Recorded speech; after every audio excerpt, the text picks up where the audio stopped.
ആകെ 10-35 പേരുണ്ട്. അതിൽ തന്നെ 8 CPIക്കാർ, ഒരു RJDക്കാരൻ, ഇങ്ങനെയാണ് അതിൻ്റെ ഒരു കണക്ക് പോകുന്നത്.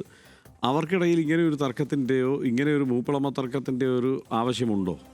നിശ്ചയമായിട്ടും ഇല്ലല്ലോ, നമുക്കതറിയാം. അതായത് നേരത്തെ ഇല്ലാത്തൊരു കാര്യത്തിന് വേണ്ടിയിട്ടാണ്. എന്ന് മാത്രമല്ല, ഈ പദവി കിട്ടില്ല എന്നാണ് ഇപ്പോൾ രാഷ്ട്രീയം നിരീക്ഷിക്കുന്ന ആളുകളെല്ലാം പറയുന്നത്, CPIക്ക്. പക്ഷേ എന്നിട്ടും CPI വളരെ ഉറച്ച നിലയിൽ വാദിക്കുന്നതായിട്ട് നമ്മൾ കാണുന്നു. അപ്പോൾ എന്തായിരിക്കും അതിൻ്റെ കാരണം എങ്ങനെ ആലോചിച്ചാലും കൃത്യമായിട്ട് പിടികിട്ടില്ല. പക്ഷേ ഞാൻ വിചാരിക്കുന്നത് CPI അവരുടെ ശക്തി വർദ്ധിപ്പിക്കാനും അവരുടെ ശക്തി പൊതുജനസമക്ഷത്തിൽ കാണിക്കാനും ഒക്കെ ആയിട്ട് ചെയ്യുന്നൊരു പരിപാടിയാണിത് എന്നാണ്.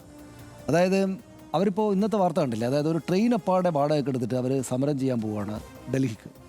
കേരളത്തിൽ നിന്ന് ആദ്യമായിട്ടാണ് ഏതെങ്കിലും ഒരു രാഷ്ട്രീയ പാർട്ടി ഒരു ട്രെയിൻ അപ്പാടെ വാടകയ്ക്ക് എടുത്തിട്ട് ഡൽഹിക്ക് പോകുന്നു. 9 ലക്ഷം രൂപ അഡ്വാൻസ് കൊടുത്തു എന്നാണ് പറയുന്നത്. റെയിൽവേക്ക് അങ്ങനെ ഒരു പരിപാടി ഉണ്ടായിരുന്നു. നമ്മൾ എന്നിട്ട് നമുക്കൊരു ദിവസം വാടക വേണമെന്ന് പറഞ്ഞാൽ അവർ പൈസ കൊടുത്താൽ അധിക വരുമാനം ഉണ്ടാക്കാനായിട്ട് റെയിൽവേക്ക് അങ്ങനെ ഒരു പരിപാടിയുണ്ട്. അപ്പോൾ ഇവിടെ CPM, കോൺഗ്രസ്, BJP ശക്തമായിട്ടുള്ള പാർട്ടികളുണ്ടല്ലോ, ലീഗ്, ഒരുപാട് സമരങ്ങൾ ദേശീയ തലത്തിൽ അവർ നടത്തിയിട്ടുണ്ട്. അവർക്ക് ആളുകളൊക്കെ പോയിട്ട്, പക്ഷേ ആരും ചെയ്തിട്ടില്ല. CPI പക്ഷേ പോവാണ്.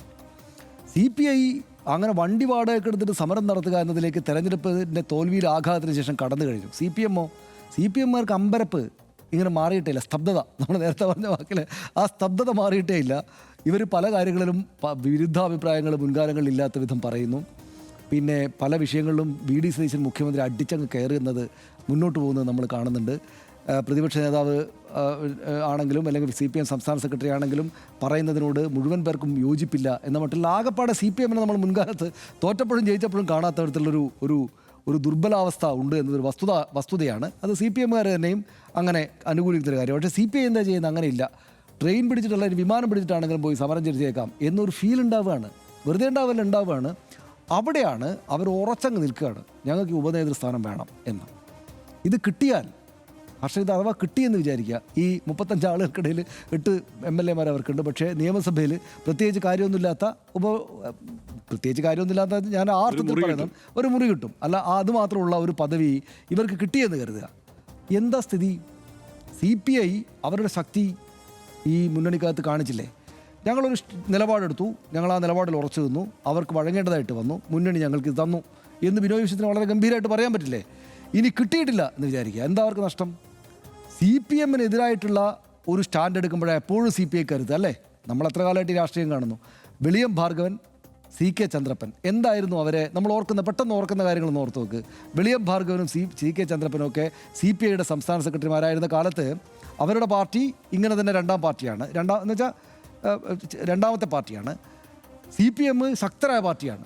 പക്ഷേ ഈ CPMനോട് പല വിഷയങ്ങളിലും മുണ്ട് മാടിക്കെട്ടി എന്നിട്ട് അങ്ങനെയാണല്ലോ വെളിയം ഭാർഗവൻ്റെ ചിത്രം നമുക്ക് ഓർമ്മയില്ല. അങ്ങനെ നിന്ന് തർക്കുത്തരം പറയുക.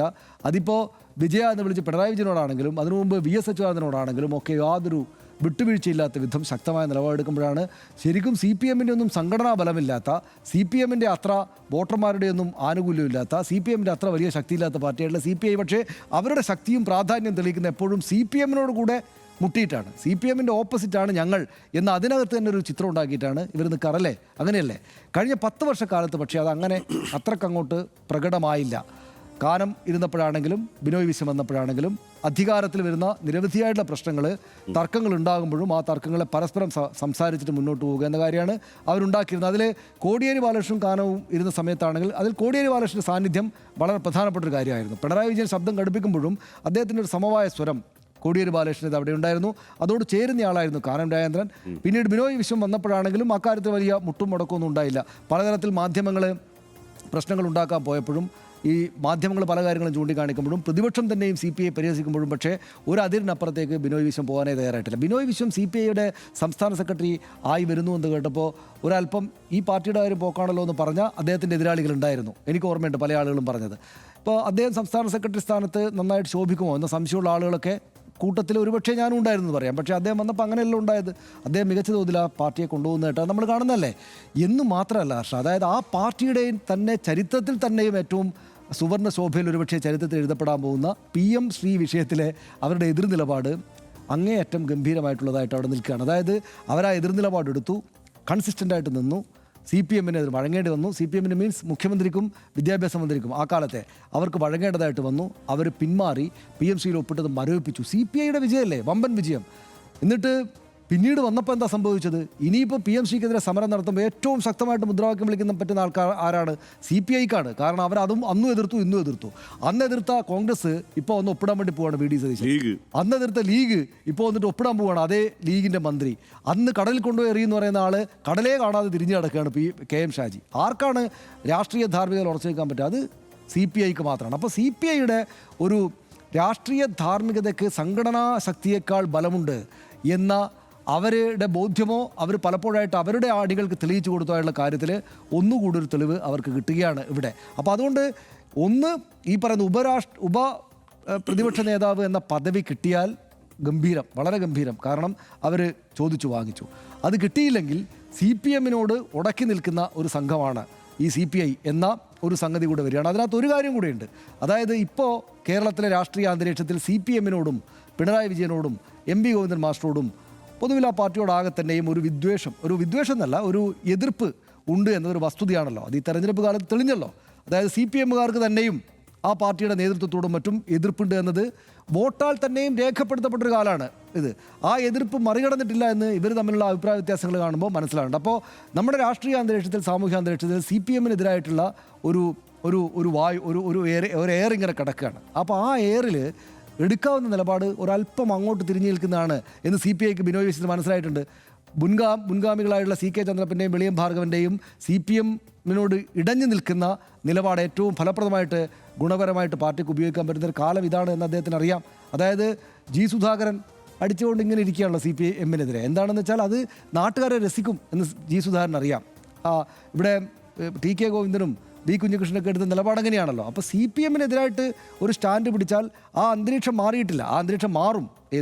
ഈ സർക്കാർ കുറച്ചുകൂടി മുന്നോട്ട് പോയി കഴിഞ്ഞാൽ ആ അന്തരീക്ഷം മാറുകയും CPMന് അനുകൂലമായിട്ട് ആളുകൾ പതുക്കെ വരികയും അവരുടെ സമരങ്ങൾ വരികയൊക്കെ ചെയ്ത് രാഷ്ട്രീയ അന്തരീക്ഷം മാറും. നമുക്കറിയാം, നമ്മളിത് മുമ്പ് കണ്ടിട്ടുണ്ട്. കണ്ട ആളുകൾക്ക് ഒരു 10-40 കൊല്ലത്തിലേറെ രാഷ്ട്രീയം വീക്ഷിച്ച് ജീവിച്ച ആളുകൾക്ക് മനസ്സിലാകാവുന്ന സാഹചര്യങ്ങളേ ഉള്ളൂ, പ്രവചിക്കാവുന്ന സാഹചര്യങ്ങളേ ഉള്ളൂ. പക്ഷേ ഇപ്പോഴത്തെ എയർ അതാണ്. ആ എയറിൽ CPI പതുക്കെ ഈ പ്രതിപക്ഷ മുന്നണിയിൽ നിൽക്കുമ്പോൾ CPIയുടെ പ്രാധാന്യം എങ്ങനെ ഒരേ മട്ടിൽ നിലനിർത്തുകയും വളർത്തുകയും ചെയ്യണം എന്നത് മനസ്സിലാക്കിയിട്ട് എടുക്കുന്ന ഒരു സ്റ്റാൻഡാണിത് എന്നാണ് ഞാൻ വിചാരിക്കുന്നത്. അതിന് പിന്നിലൊരു രാഷ്ട്രീയ ആലോചനയും ചിന്തയും ഉണ്ട്. അല്ലാതെ ചുമ്മാ ഞങ്ങൾക്ക് ഈ പദവി വേണം എന്ന് പറഞ്ഞ് നിൽക്കുകയല്ല എന്ന് ഞാൻ വിചാരിക്കുന്നു.